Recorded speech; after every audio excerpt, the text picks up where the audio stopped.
ජීවිතේ ජය ගන්න අදහස් කියන ජීවිතේ ජය ගන්න අදහස් අහන මිනිසුන්ගේ පාරාදීසය idea win YouTube channel එක.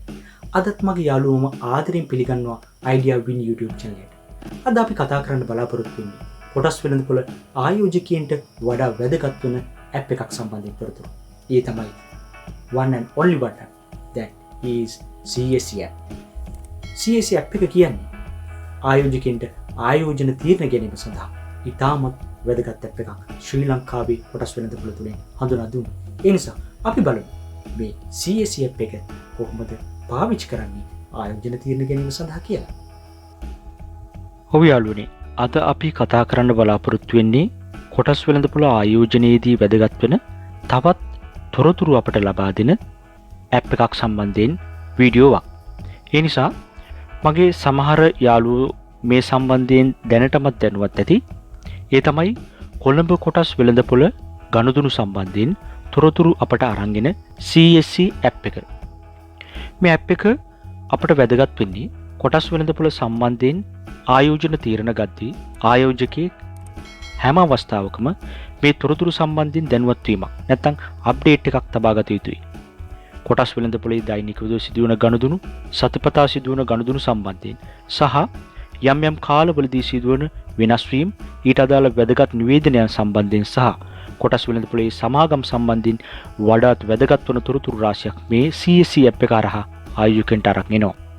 CSE App එක පහසුකම් සපයනවා ඉංග්‍රීසි භාෂාවෙන්, සිංහල භාෂාවෙන් සහ දෙමළ භාෂාවෙන් තොරතුරු ලබා ගන්න.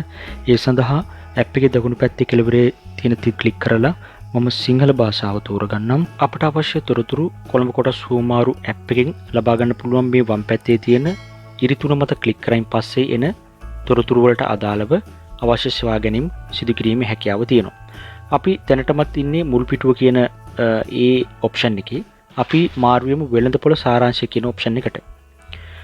එතකොට වෙළඳපොළ සාරාංශය කියන ඔප්ෂන් එකේදී අපිට ලබා දෙනවා යම් නිශ්චිත දිනයකට අදාළව කොළඹ කොටස් වෙළඳපොළේ මිල දර්ශකයන්හි වෙනස් වීම කොහොමද? කොටස් වල පිරිවැටුම, දේශීය මිලදී ගැනීම කොහොමද වෙලා තියෙන්නේ? විකිණීම් කොහොමද වෙලා තියෙන්නේ? විදේශීය ගනුදෙනු කොහොමද වෙලා තියෙන්නේ?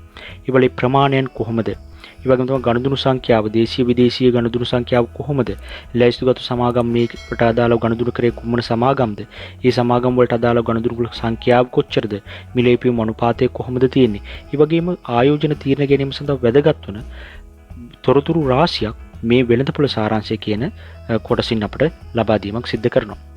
ගණිතනු සාරාංශය කියන කොටසින් කොළඹ කොටස් වෙළඳපොළේ සමාගම් වල ඒ මිලේ සිදුවන වෙනස් වීම සම්බන්ධයෙන් තොරතුරු තමයි අරගෙන ඉන්නේ. ඔයාලට බලන්න පුළුවන් කොටස් වල මිල වෙනස් වීම ඒ දිනේට අදාළව කොහොමද වෙනස් වෙලා තියෙන්නේ කියන එක සම්බන්ධයෙන් තොරතුරු.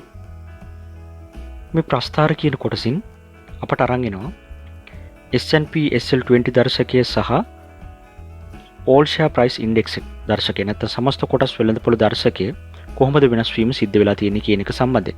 එතකොට මේ දර්ශක දෙකට අදාළව දිනය තුල, සතිය තුල, මාසය තුල සහ කාර්තුව තුල වගේම අවුරුද්ද තුල කොහොමද මේ දර්ශකයන් වෙනස් වුනේ කියන එක සම්බන්ධයෙන් තොරතුරු ලබා දෙනවා. එතකොට ආයෝජකයන්ට ෂණිකව මේ මිල දර්ශකයන් වල ඉහළ යාමක් තියෙනවද පහළ යාමක් තියෙනවද කියන එක සම්බන්ධයෙන් තොරතුරු ලබා ගැනීමේ හැකියාව මේ ප්‍රස්ථාර කියන කොටසින් අපට ලබා දෙනවා. ඒ වගේම තමයි මේ සංඛ්‍යානු කියන කොටස ඉතාමත් වැදගත් කොටසක්. ආයෝජකවට ආයෝජන තීරණ ගැනීම සඳහා මේ සමාගම් සැසඳීමේ හැකියාව මේ කොටස හරහා ලබා දීලා තියෙනවා. අපිට පුළුවන් මේ කොළඹ කොටස් වෙළඳපොළේ සමාගම් වලට අදාළ යම් ශේෂ්ත්‍රයක් තෝරලා ඒ ශේෂ්ත්‍රයට අදාළ සමාගම් දෙකක් සංසන්දනය කරන්න. අපි මේ බලශක්ති කියන ශේෂ්ත්‍රය තෝරගත්තොත් ඒකේ සමාගම් දෙකක් තියෙනවා. ලංකා IOC සමාගම සහ අනෙක් සමාගම ලාෆ් ගෑස් PLC සමාගම. ඒතර මේ සමාගම් දෙකට අදාළව තියෙන මිලේපියුම් අනුපාතයන් අගය, මිල පොත් අගයන් අගය සහ ලාභාංශ ඵලදාව කොහොමද තියෙන්නේ කියන එක සම්බන්ධයෙන් තොරතුරු ලබා දෙනවා. ඉන්පස්සේ තියෙන ඔප්ෂන් එක තමයි ප්‍රධාන සමාගම් කියන ඔප්ෂන් එක. මේ ප්‍රධාන සමාගම් කියන ඔප්ෂන් එකට අදාළව කොටස් වෙළඳපොළ තුල වඩාත් සක්‍රීය ගනුදෙනු අතර ප්‍රමුඛතම සමාගම් වගේම වෙළඳපොළ පිරිවැටුම සඳහා වැඩිම දායකත්වයක් ලබා දුන් සමාගම්, මිල ගණන් ඉහළ ගිය සමාගම් අතර ප්‍රමුඛතම සමාගම්, මිල ගණන් පහළ ගිය සමාගම් අතර ප්‍රමුඛතම සමාගම් සම්බන්ධයෙන් තොරතුරු ලබා දෙනවා. මේ කොටසත් ඉතාමත් වැදගත් කොටසක් ආයෝජකයෙකුට වඩාත් හොඳ සමාගම් සහ වඩාත් නරක සමාගම් ෂණිකව අඳුරා ගැනීමේ හැකියාවක් මේ ඔප්ෂන් එක හරහා ලබා දීලා තියෙනවා. ඒ වගේම තමයි ඊළඟ කොටස තමයි පුවරු කියන කොටස මේ ඇප් එකේ අන්තර්ගත වෙන. මෙහිදී ප්‍රධාන පුවරුව, දිරිසවි පුවරුව, වොච් ලිස්ට් එක, දෙවන පුවරුව සම්බන්ධයෙන් තියෙන සමාගම් කුමන සමාගම් යන්නද කියන එක තමයි අපිට මේ වොච් ලිස්ට් එක ශනිකව ලබා ගැනීමේ හැකියාවක් තියෙනවා. මේ ඔප්ෂන් එක කරා මේ වොච් ලිස්ට් එක යටතේ ඉන්න සමාගම් කවුද කියන එක ශනිකව බලා ගැනීමේ හැකියාවක් මේ පුවරු කියන ඔප්ෂන් එක කරා අපිට ලබා දීලා තියෙනවා. අපි ඊළඟට බලමු මේ ආයෝජන කළඹ කියන ඔප්ෂන් එක මොකක්ද කියලා. මේ ආයෝජන කළඹ කියන ඔප්ෂන් එකේදී ආයෝජකයෙක් කැමති සමාගම් සම්බන්ධයෙන් එකතු කර ගැනීමක් කරලා මේ ඔප්ෂන් එක හරහා නිතර විමර්ශනය කර ගැනීම හැකියාව ඒ පහසුව අපිට ලබා දීලා තියෙනවා. ඒක කරගන්නේ අපි මේ ආයෝජන කළඹ කියන ඔප්ෂන් එකට ආවන් පස්සේ අපි නැවත යන්න ඕන මේ ඉරිතුණු මත ක්ලික් කරලා ගණදුණු සාරාංශය කියන කොටසට. ගණදුණු සාරාංශය කියන කොටසට ගියයින් පස්සේ අපිට ලබා දෙනවා සමාගම් පිළිබඳ යම් විස්තරයක් තියෙන සමාගම්. එතකොට මේ වම් පැත්තේ තියෙන නිල් පාට බටන් එක උඩ ධන ලකුණක් පේනවා ඇති. ඒක ක්ලික් කරයින් පස්සේ යටින් එනවා මාගේ ආයෝජන කළඹ එකතු කරන්න කියලා. අන්න ඒ එකතු කරන්න කියන එක ක්ලික් කරයින් පස්සේ උඩින් අපිට තොරතුරක් ලබා දෙනවා සාර්ථකව එකතු කරන ලදී. ඉන් පස්සේ අපි නැවතත් ඉරිතුණු මත ක්ලික් කරලා මාගේ ආයෝජන කළඹට ගිහිල්ලා බැලුවයින් පස්සේ අපි මේ එකතු කරපු සමාගම සම්බන්ධිත තොරතුරු මෙතන පෙන්눔 කරනවා. මොකද්ද සමාගම කියන එක? මේ අබාන්ස් ඉලෙක්ට්‍රිකල්ස් කියන සමාගම තමයි අපි තේරුවේ. ඒ සමාගමට අදාළ තොරතුරු, මිල, සංකේතය සහ සමාගම නාමය සම්බන්ධ තොරතුරු මෙතන පෙන්වීමක් කරනවා. සාංගමික නිවේදන කියන ඔප්ෂන් එකත් ඉතාමත් වැදගත් ඔප්ෂන් එකක්. දැනුම සොයන, එදිනෙදා අප්ඩේට් වෙන, එදිනෙදා දැනුම සොයා යන ආයෝජකයෙකුට වැදගත් වන කොටසක් තමයි මේ සාංගමික නිවේදන කියන කොටස. එහිදී සාංගමික අනාවරණයන්, සමාගම් වල අනාවරණයන් සම්බන්ධ තොරතුරු, මූල්‍ය ප්‍රකාශන සම්බන්ධ තොරතුරු, CSE චක්‍රලේඛ සහ අනිකුත් නිවේදන සම්බන්ධ තොරතුරු, ශ්‍රී ලංකා සුරකුම්පත් සහ විනිමය කොමිෂන් සභාවේ නියෝග, අනුකූල නොවන අනාවරණයන්, ඒ වගේම තමයි COVID-19 බලපෑම් පිළිබඳ නිවේදන සම්බන්ධයෙන් සම්පූර්ණ තොරතුරු මේ හරහා ලබා ගැනීම හැකියාව තියෙනවා. අපි යම් මේ CSE චක්‍රලේඛ අනිකුත් නිවේදන කියන කොටසට එහිදී ඔයාලට බලා ගන්න පුළුවන් වෙනවා මේ ඒ චක්‍රලේඛය මොනවාද ප්‍රකාශයට පත් කරලා තියෙන කියන එක PDF හරහා ලබා ගැනීම හැකියාව තියෙනවා.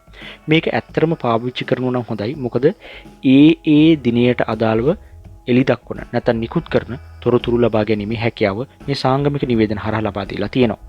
ඒ වගේම තමයි සාංගමික නිවේදන වල පස්සේ තරව්කාර සමාගම් කියන කොටස. මේ තරව්කාර කියන සමාගම් කියන කොටසත් ගොඩාක් දෙනෙක් අහන ප්‍රශ්නයක් තමයි අපි කොහොමද හොඳම කොටස් වෙළඳපොලේ තරව්කාර සමාගම තෝරගන්නේ කියන එක. ඊට අදාළව සියලුම තරවකරුවන්ගේ තොරතුරු මෙහි අන්තර්ගත කරලා තියෙනවා. ආයෝජකයට පුළුවන් කෝල් කරන්න, ඒ වගේම තමයි වෙබ් එක හරහා බලා ගන්න, ඒ වගේම ඊමේල් ලිපිනේ සඳහන් කරලා තියෙනවා. ඒ සඳහා තොරතුරු ලබා ගැනීම පහසුව උදෙසා. ඒ වගේම තමයි මේ දැනුම කේන්ද්‍රය කියන කොටසට ගියයින් පස්සේ මේ දැනුම කේන්ද්‍රයේදී අන්තර්ගත වෙන අන්තර්ජාල තොරතුරු සම්බන්ධ තොරතුරු, වැඩසටහන් සහ වැඩමුළු, අධ්‍යාපනික වීඩියෝ සම්බන්ධ තොරතුරු අන්තර්ගත වෙනවා. මම අන්තර්ජාල තොරතුරු කියන කොටසට ගියොත් මේ CSE Education.lk කියන කොටසට තමයි පිවිසෙන්නේ. එහිදී ඔයාලට බලා ගන්න පුළුවන් වෙනවා මොනවාද තියෙන courses තියෙන්නේ, මොනවාද free publications තියෙන්නේ, මොනවාද ඊට පස්සේ paid publications මොනවාද තියෙන්නේ කියන එක සම්බන්ධයෙන් තොරතුරු ලබා ගැනීම. මේක තමයි මාගේ CDS ගිණුම සම්බන්ධයෙන්. මේකෙදී ඇත්තටම කනෙක්ෂන් එකක් යනවා මේ CDS කියන account එකට. එහිදී ඒ කනෙක්ෂන් එක භාවිත කරලා CDS ගිණුම සම්බන්ධිත තොරතුරු ලබා ගැනීම හැකියාව තියෙනවා. ඒ වගේම තමයි මේ අප අමතන්න කියන එක සම්බන්ධයෙන් තොරතුරු තමයි මේකේ අන්තර්ගත වෙන්නේ. ශාඛා ජාලය කොහෙද තියෙන්නේ, ඒ වගේම තමයි ප්‍රධාන කාර්යාල පිහිටලා තියෙන්නේ කොහෙද කියන එක සම්බන්ධයෙන් තොරතුරු අපට ලබා දීමක් කරනවා.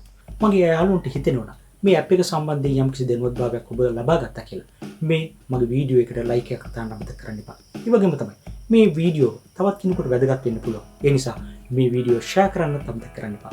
ඒ වගේම තමයි මගේ උත්සාහය අගය කිරීමක් වශයෙන් මේ වීඩියෝ සම්බන්ධයෙන් ඔබ දරන අදහස කමෙන්ට් එකකින් සටහන් කිරීමට අමතක කරන්න එපා.